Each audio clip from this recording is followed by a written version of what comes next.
You're listening to The People's Pitch, the official podcast of Minneapolis City Soccer Club, brought to you by footballstadiumprints.com. Let's start the show. And as I talked about just a couple minutes ago, as Joe Watt stands over this one, he appears to be the one taking the penalty here. This is a huge confidence booster if you're Duluth. Worst case scenario for City right here. And it stopped! Yes! And it stopped! Totally redeems himself. Matt Elder redeeming himself. Oliver with the right foot. The shot is goal! Oliver! Justin Oliver will break the scoreless tie. And it is 1-0 Minneapolis City. Is Hutton now on the offense with the left foot. Goal! And it is now 2-0 Minneapolis City. Good finish. Nick Hutton taking his quick victory lap. This is the People's Pitch podcast, the official podcast of your Minneapolis City. It's been a long and winding road with many trials and tribulations, but we're back, folks. John, I can honestly say I've missed you. I've missed talking to you. Between travels and you coaching youth soccer and our family obligations, and then you broke your foot and all sorts of crap happened. It feels like the universe has been against episode 265, but here we are. So take that, God. Yeah, man. It's been a tick, hasn't it? You know, the offseason filled up pretty darn quick. But the nice part is, while the players are away in school playing with their summer teammates, some of them, I find myself coaching at MTA underneath Matt Van Benskoten, the juniors director, Adam Pribble, the executive director. I'm coaching with Derek Johnson. And I share field space every now and then with Stevie Lamar, who coaches another boys team at the same age group. So it kind of feels like I just filled my city off season by trading pink and black for light blue and white. But I'm happy to be back on the airways talking about the Crows, man. Yeah, I mean, college and high school soccer is in full swing, but we're still here. We're still here, making sure we talk about the Crows. Yep. Looking back on the summer and taking a peek at what some of the Crows have been doing at college. Yep, absolutely. John, let's start because you know what, we did our UPSL recaps, our U19 and our U21 recap, but we never got to really talk about the season that was for the big dogs, for our USL2 team. And so I want to do that tonight for sure, and then we'll get into, hey, you know, there's some Crows at college that we need to talk about, especially ones that are lighting it up for their respective universities and colleges. So let's get going with the USL2 recap. Yeah, I mean, it's no big secret that, you know, I'll let you go. I'll chime in here in a second. Yeah, I mean, the year definitely has a narrative to it, or the season definitely has a narrative to it. What started off as a year that we hoped would build momentum turned into a year in which we needed to quickly pivot, adapt, and still compete. The exit of Carl Craig, the brief limbo that the team lived in, and finally the injection of energy that in the form of Justin Oliver and Tudor Flintham and their staff really kicked up a lot of dust early in the season. But the Crows settled into form down the stretch, and they took some key victories. So now we have something to build on, right? Hopefully. Yeah, I mean, it's no big secret that at this level of soccer, turnover is expected. And we've gone through it throughout the years, right? I mean, it's nothing new to us, but some changes we're ready for, and we have plans in place. And sometimes, you know, there's changes that are forced upon us that we saw this season. For the 2024 Crows, I think that when change was pressed upon us from a coaching perspective to replace a head coach like Carl Craig and everything he brings to the game of soccer in season, by bringing in a fresh set of new ideas from coaches like Justin and Tudor, was probably the best scenario we could have found ourselves in that situation, especially with Justin being a former player within the club. And we've talked at length about him and what his time with Minneapolis City meant and what he did for the club. And then Tudor being a longtime advocate of what we do, you know, for players in the state of Minnesota. I think it was kind of a win-win in a situation that could have been lose-lose. Yeah, I mean, we got super lucky Yeah. when you think about having to scramble for coaches, like who In can like fill 2 the weeks, void, who's tops. got the correct licensure, who's available, all these things, who's interested, just to get to get the head coaches for 2 of the most successful college programs in the state. Like, okay, yeah, thank you. Sure. Come on board, guys. Sounds good. Well, let's talk about the overall performance of the 2024 USL Crows. From a straight, like, what did the table ending look like? There were 12 games played, 5 wins, 0 draws, which I'll talk about in a second. 7 losses, 11 goals for, 18 against for 15 points. Good for 5th place in the Deep North Conference in 2024. Yeah. I mean, I'm going to say, John, we were probably hoping to be a little bit better, but like, that's pretty good. We last year were playing with last place. We were flirting with last place. I think we only had 4 points on the year. 5. I don't really remember, to be honest with you. That part of my brain has taken many punches. Wait, one win, one draw, something like that. It was bad. Yeah. Year 1, year 2, not much better, right? Maybe 7 or 9 points. So I mean, it's definitely an improvement. I think, after starting off so poorly with basically like 3 games that we didn't win. I'm not sure. Can't remember if we didn't win the first 4 or the first 3 for sure. And then going kind of 5-5 to finish the season out. It's pretty good. Yeah, I think so too. And I think that if you look at across the Deep North in 2024, a lot of parity. Like, there was no like runaway team, right? Like, any given week there was a surprise on the score sheet for the conference. Excuse me. Yeah. Man, allergies are crushing me already. So yeah, I mean, I think that for me, this season was a case of the soccer gods kind of scooping up the neutral bounces for the Crows. I mean, hell, we went 12 games without a draw. Like, that is like unheard of. And to top that off, 5 of our 7 losses were by 2 goals or less, and 5 of our 7 losses were shutouts, where we didn't score. So despite that, this season did still feel different from a positive perspective, and one that without more unexpected change, I feel was a stepping stone to get the club going back in the right direction. And I say that with no disrespect to the folks that were involved the last 2 years. I just feel like we just kind of had to redig up the earth a little bit and then put it back in place. Yeah, that's a good way to put it. And I think that, last year we felt like, we've got some momentum. We've got, Carl, a coach that's been in the league now for a year. He understands, hopefully at this point, where the rivalries are, what the league looks like, what our player pool really does look like, and what he can count on. And hopefully he can adapt. And then it was just like all that was thrown out the window at the start. But now I think when you think about knowledge of the player pool, when you think about understanding the level of play that the USL2 brings, especially regionally, when you think about the ability to talk to college age players and guys that are a little bit older and motivate them, like, we're locked in with Justin and Tudor, right? And I'm so excited to have them a full off season and a full regular season with them. I think we can, the only way to go is up. So hopefully we will be building even more on our league, our history, like the highest points in history, really 15 in our USL2 an history. Upward trajectory. Yeah, we're figuring it out. We're figuring it out, man. Mm-hmm.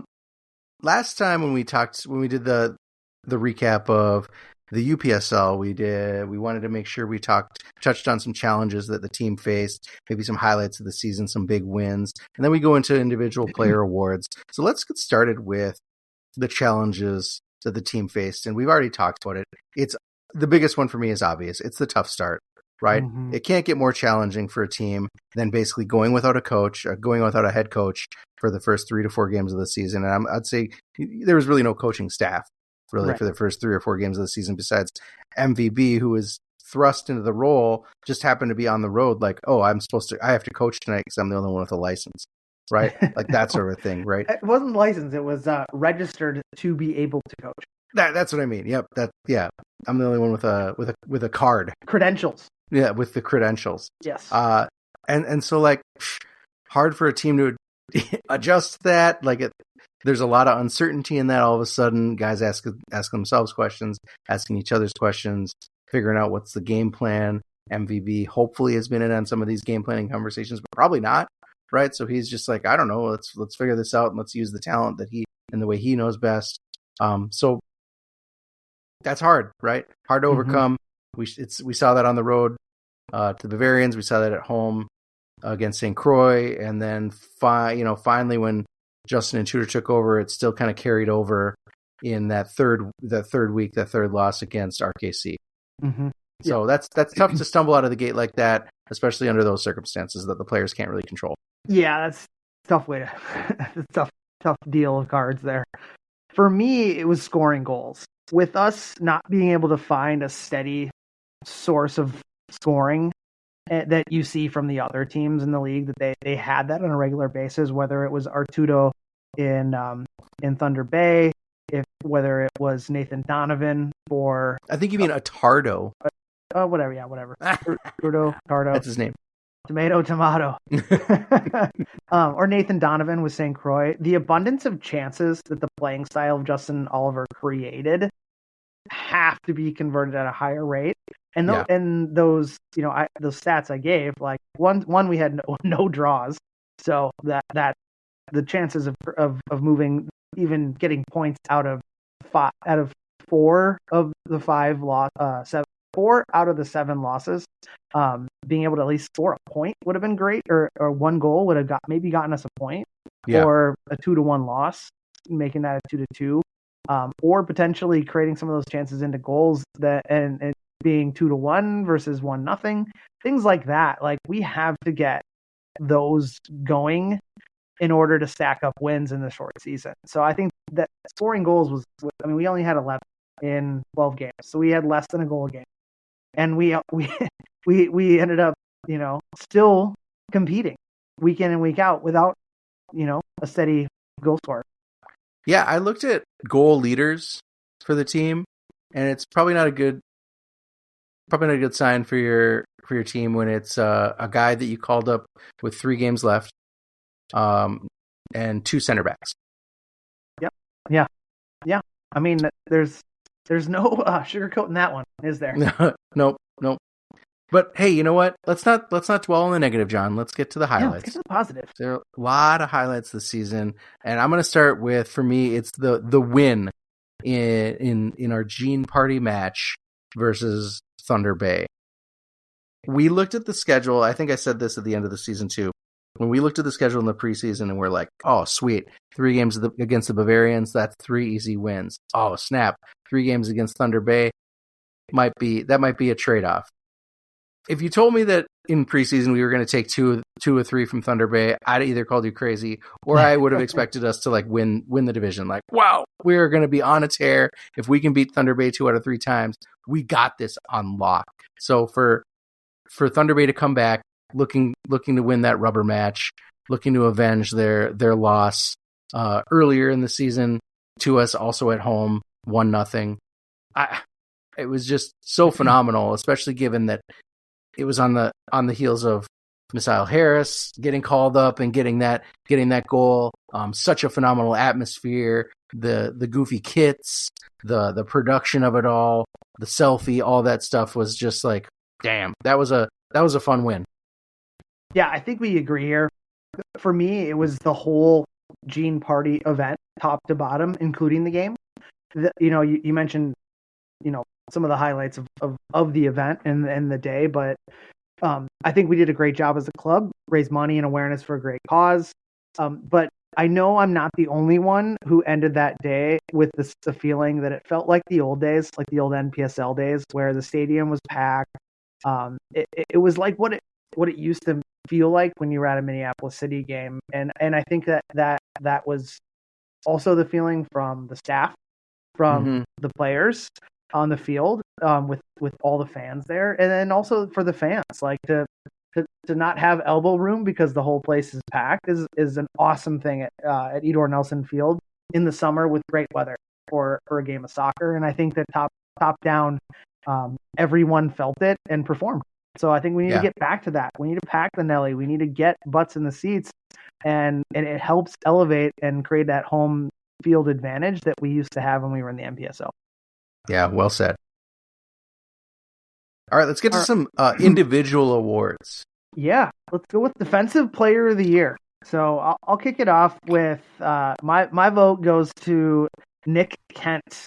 When the season ended 2 years ago for the UPSL team, Nick Kent was recovering from an injury that had forced him out for almost the entire regular season. But when he was inserted, when he was healthy, before he went off obviously to his college season, when he was inserted for that playoff push, he was an exciting difference maker from a defensive perspective that was growing into what you could see as a real first team product from the Futures program, another Futures graduate, which is awesome. And then you fast forward to today, way many weeks after we were probably way many weeks later after we should have probably talked about this. But Nick was a necessary rock solid member of the Crow backline. I think he missed one game with his size. I mean, he's almost 6'4". His calming presence on the ball. I think he has underrated speed for his size. His ability to defend aerial balls consistently was at the center of snuffing out opposing attack all season long with that back three. And then out of a season that had a few, performances individually that stood out, I think Nick was the one that kind of had a bag full of them by the end of it. Yeah, I think I'm going to agree with you on Nick Kent. I was kind of back and forth between Nick and Ryan Keefe, and I liked Ryan a lot because of his ability to play. Well, the grit, the dribbling, like Ryan on the ball. Mm-hmm. When he started to, when he would carry the ball out of the center back position, up the field. And the first time I saw him do that, I got super nervous. But then the second time I saw him do that, I'm like, yeah, here we go. Here comes Ryan. He's going to fuck some shit up. But I think you're right that like both of them contributed 2 goals on the year. It's just like Nick brought something totally different to the back line. And I'll also add that the headlines leading into this season when it came to the Kents, when it came to Nick Kent, was like, oh, Nick Kent's playing with his brother, Max Kent. Can you believe Max is back? Max. And all credit to Max, phenomenal player, city legend. It's like, this season felt like a passing of the torch for Max to be able to say, I'm going to show the world what the Kents can do together, and then I'm going to leave the club in my brother's hands. How cool is that? So I'm really excited for Nick Kent to be mainstay at Minneapolis City in the future if he so chooses, because he brings a lot to the back line. All right. Well, let's move on to the Offensive Player of the Year. I'm gonna pause here, see if you want to go first, or I can go if you agree with me. No, I'm going to get it started. I think for me, John, we already talked about it. Tough to talk about offense for this club on the year, because not a lot of goals scored. I think you said 11, right? And 4 of those 11 are from the back line. And I think Misael scored 2 in the last 3 games. Not to get down on who I'm going to say the Offensive Player of the Year is, but I think it's, and you might call me crazy for giving this guy 2 Offensive Player of the Year awards, but it's Misael Harris, right? The way that he was able to join the team and provide an immediate spark, it's like, oh, that's what we were missing. And even though it took him a game or 2 to start scoring, he had immediate impact on the offense. Immediately the offense looked more threatening when Harris was in. And I think that, again, another one of those guys that, like, if we can keep him in the Minneapolis City organization, keep him in our orbit, like, we're going to be better for it for years to come. So I too am looking forward to the future with my selection. So I'm calling it the Offense of the Future. Okay, future. I like this. I like this pick. I'm jealous. I'm jealous I didn't think about it. I've already and you've already talked about our lack of goals this season, but what I wanted to focus on was a bright spot that's a little bit unorthodox. We're talking about an offensive player of the year, and I'm going to go with two players and the combination of both of them together, and that's Morgan Olson and Joe Highfield. So it took a bit for both of these players to get into the fray, and unfortunately, just when they were about ready to, when they were heading back to school, both of them totally took off. I was waiting for it all season, and for Morgan, it showed, I think at that point, his dynamicism that Oliver requires for an out wide player. We obviously couldn't have Shea Bechtel back because of Justin Oliver being our head coach, but we were missing that dynamic, like just bulldog of a player that is required in this system. And Morgan filled the role of that. And it's a different position for him. He's a central midfielder by trade, and in college, but we moved out to the wing in a 3-5-2. He was the perfect fit for the system when he finally figured it out, and he was constantly leaving defenders in the dust on 1v1s, creating chances, all while putting in the necessary effort defensively. And that excites me for seasons to come, like with Mizael. And for Joe, he found finally found the passion needed to utilize, in my opinion, his unique mixture of size and speed from an attacking perspective centrally.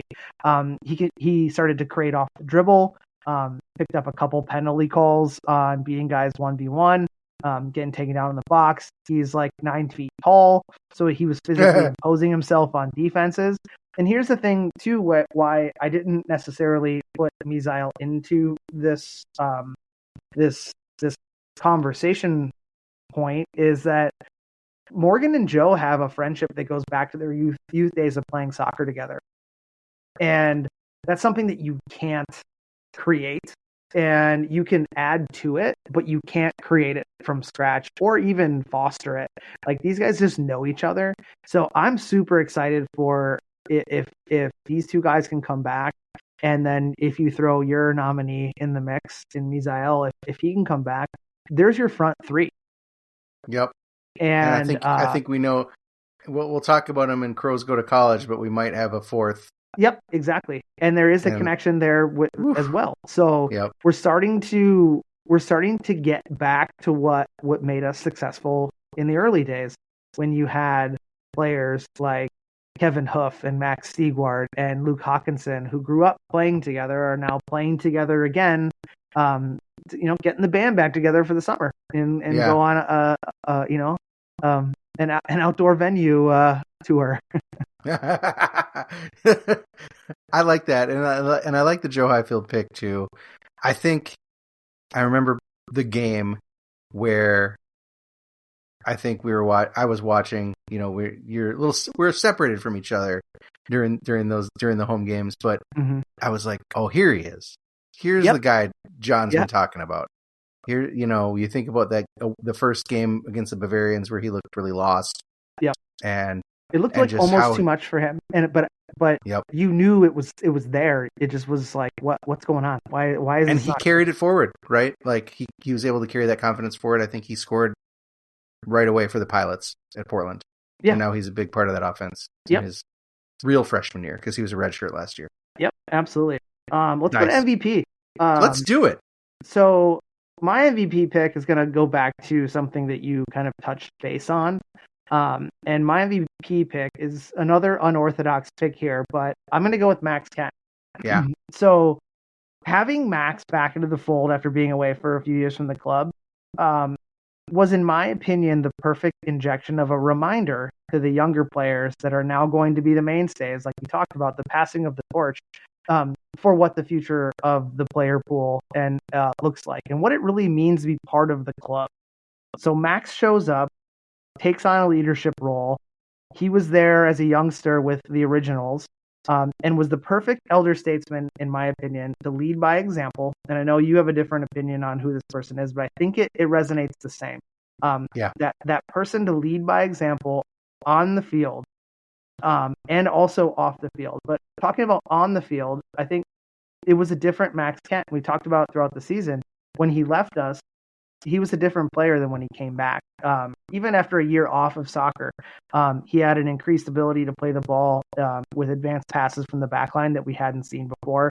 He had a stronger physical and more dominant frame that took over attackers and was the organizing voice to gather the teammates from not only a mental perspective, a brotherhood perspective, but also an organizing perspective on the field to get everyone in front of him in the right spots. And I thought it was, like you said, the passing of the torch for the Kent household, but also I think for the club, because they got to see someone come back in, and it wasn't just, someone like Jonah Garcia, who we've talked about in the past, having to do it himself.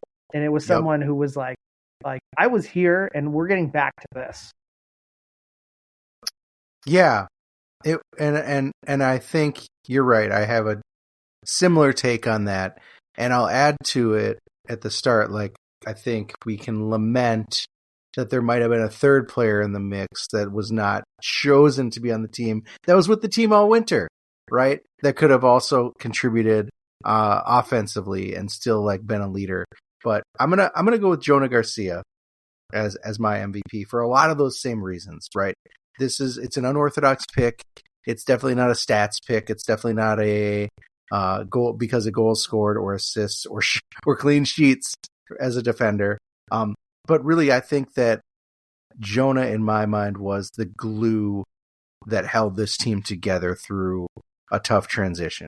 Mm-hmm. And him and Max, I'll recognize, stepped up and really were able to show these younger players what it meant to be a member of Minneapolis City and what it meant to be part of the brotherhood. We've talked about that over the last couple of years, that has been very important to see, is when the brotherhood coalesces, when these guys coalesce as a team, the team does so much better. And it's hard to beat. Right? So and that's his abilities aside. Jonah stepped up, and all of a sudden, John, it felt like this guy could play everywhere. Right? Right? All of a sudden, Jonah's in at right back. Jonah's moving over from center back to right back. He can dribble. He can play defensive midfield. You could ask him to take a shift at striker or goalkeeper, and he'd be up for it probably this year. The guy put it all on the line for Minneapolis City. He was probably he's probably in the best shape of his life. And I think that the veteran leadership that Jonah provided was there when the team needed it most. And I think that's really an important thing to have for Jonah and for Max to have offered up. And I think both of them very deserving in my mind. Yeah, I think so. And the last point that I'll make is you could flip a coin on either one of these guys. In my opinion, I think, you're picking Jonah from a playing perspective probably edges him a little closer to taking the award himself. But I think that it truly just shows that the club has evolved, and we evolved in a direction that kind of got away from us a little bit.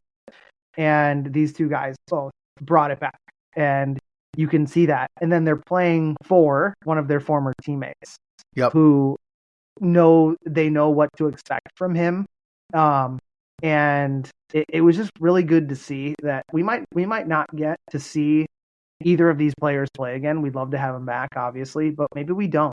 And we won't for Max, right? I mean, we won't for Max. That was it. You never know. Maybe the Gene Party game, he said, was his last game. You never know. Okay. I mean, he came back, right? Well, he came back one time. Let's come back again. Still got a few more minutes in those legs. Yeah, that's a good point. But yeah, Jordan. I think that if we don't get a chance to watch either of these guys play, they were the perfect representation of filling the gap and getting us back on the right track from a playing perspective. Yeah. Thank you, guys. Yes, thank you. John, that wraps our recaps, and in the past we've done lengthy shows on each of the seasons, lengthy shows on NPSL, UPSL, USL2, but I think you and I recognize that, you know what? Let's just get down to it. Let's recognize the guys that need to be recognized and not give out needless awards. So I think these were these were all heartfelt and well thought out. Yep, absolutely. Well, let's talk about And what still the Crows are doing in college, totally man. officially unofficial. Yes. Let's talk about. Let's move on. Let's get excited about next season already right now. Yeah, it's easy to do, John, because the Crows that are at college are blowing up. And I want to start with the guy that is perhaps blowing up the most in NCAA soccer, and his name. I'm privileged. I have the joy of watching him every home game at Edward Nelson Field. It's Mitchell Munzing, John. This guy is killing it at Augsburg, killing it in the MIAC, killing it in Division III. Mitch has 2 hat tricks. Is he okay if you call him Mitch? I just feel like I call him Mitch, and he doesn't even need a full game to do it. I'll tell you what. Mitchell Munzing has scored 2 hat tricks in the last week. He has 10 goals on the year, 6 assists, 45 shots, 26 shots on goal. He is overall number 1 in the MIAC in every offensive category except for assists, in which he's number 2. John, Mitch came in it was Wednesday night, I think, against Crown College, which is, it's Crown College, but whatever. He came in Wednesday night straight from class, and the team was down 1-0 at halftime. He rolls in, he's got lab. He can't start the game. He can't dress. He rolls in at halftime, runs to the locker room, throws on his kit, and scores 3 goals in the second half to lead his team to a 7-1 victory against Crown. And then it was just this week, I think it was against Wisconsin Whitewater, perhaps. I can't remember the game, actually, unfortunately. But another hat trick. It was just the last one that I called. Was River Falls, Wisconsin River Falls. He played the whole game, scored a hat trick, but it all happened in the second half. Again, 3 goals in one half across 2 games. Phenomenal. He's in the NCAA, John, in the entire NCAA Division III. Mitch is tied for second in goals. He's 2 goals shy of the overall NCAA number 1 spot, held by, you guessed it, Nathan Donovan. And in all NCAA Division III, he's tied for 3rd in assists with another familiar face, Zach Susi. The Shaka Pele has 6 assists, good for 3rd in Division III. So that's pretty cool. And on top of that, John, Mitchell has a 3.8 GPA. The luxury of having Mitchell on my. Let's go back to Mitch. Having Mitch on my futures team when he first got inserted into the club, and I told Jonah Garcia, who actually recruited him out of Portland, Oregon, to Augsburg, and I was like, dude, like, you should just get the head coaching job before bringing a kid like this in. He's going to be special. And I mean, I'm not saying that I unearthed the talent of Mitch Munzing, but I can tell you this: I saw it back then, and you invested in it. I'll say that. Yeah, I'm all on the Mitch Munzing train, and I sit in the coaches calls weekly with all 3 head coaches in the club, and I constantly was like, why not Mitchell Munzing? Like, we should maybe bring him up, like, give him a shot. And it took until the dire need to bring him up in the Super Cup final, but he was inserted into the game, and he was the best player on the field. So, Coach Oliver, like, hook this guy up. Yeah, here we go. I just, he's so fun to watch, John. Yeah, he's his so energy, good. his vision, his finishing ability, it's all there. So yeah, Coach Holker's playing him at kind of a 9, like a false 9, but still a 9, and he's doing wonders. He's doing it, man. He's still able to, like, play the key pass when he drops in deeper. He can do everything. Well, I'll go to the next 2, and then I'll let you finish off. The next one is Victor Gallman. We haven't necessarily had a chance to really see Victor for a full season with the Crows because he has been away, having the need to go back to France during his off season from college. But coming off of a national title and a decorated 4 years in Northfield at St. Olaf, he traded the Olies in his 5th season, his graduate season, for the Zips of Akron at the Division I level. And through 9 games, he was a kind of a hardly used bench player getting spot time in the first 2 games. But his coming out party was the 3rd game of his career at Akron this season against Western Michigan, where he scored the game leveling goal to get a point on the road. And man, that was definitely his coming out party, because since then he has started the last 6 games collecting another goal and 4 assists in those 6 starts, and is really starting to find his footing at the Division I level. And I think that that Akron setup is perfect for someone like him. So he's really taking off, and I got a chance to watch their last game, and it wasn't a great one for him. Kind of picked up a hard foul, and you could tell he was trying to fight through it, but he was kind of a non-factor. But really excited to check out a couple more games, because they're all on ESPN Plus. So if you have ESPN Plus, you can check out pretty much every Division I soccer game. They're all on there. And then the next man up, the second of the Olies applying their free COVID year elsewhere of eligibility. This time, sunny California at Loyola Marymount is Hakeem Morgan, and in 8 games he's made 8 starts and finally got on the stat sheet in his 5th game, opening his Division I goal scoring account against UC Riverside in a game winner. So those great. 2 guys are doing their thing at the Division I level, making the jump up.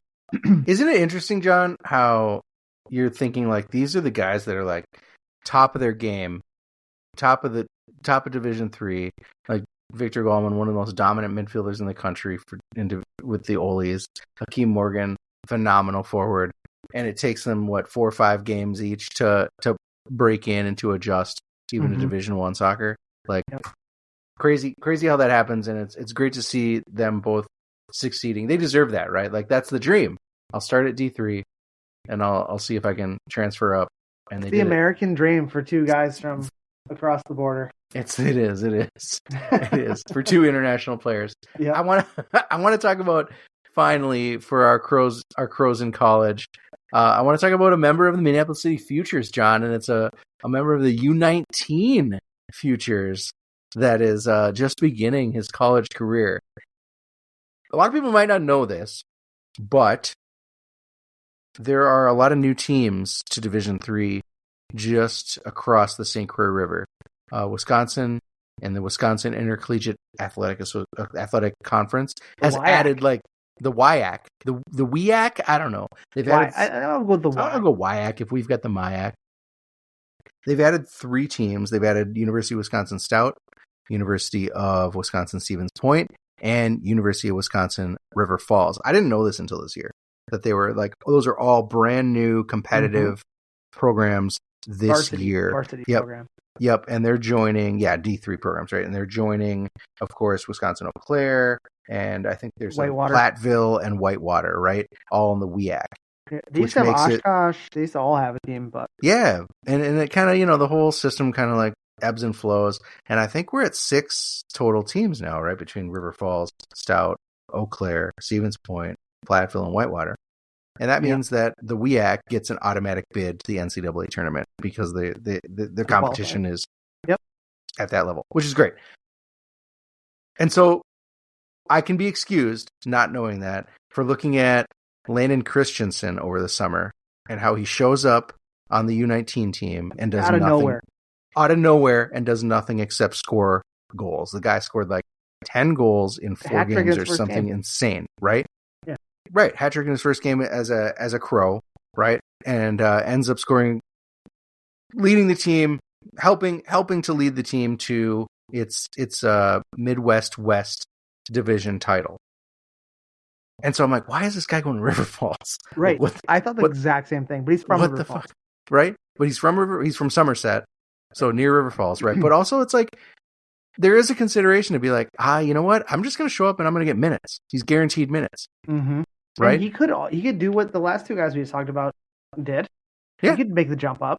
Yeah, he has some growing to do. Yeah, absolutely. And it's safe to say he probably made the right decision, at least if he wanted minutes and he wanted results, because Landon Christensen is responsible for 100% of the offensive production at University of Wisconsin River Falls this year. He scored a hat trick in his opening game, like he did with us.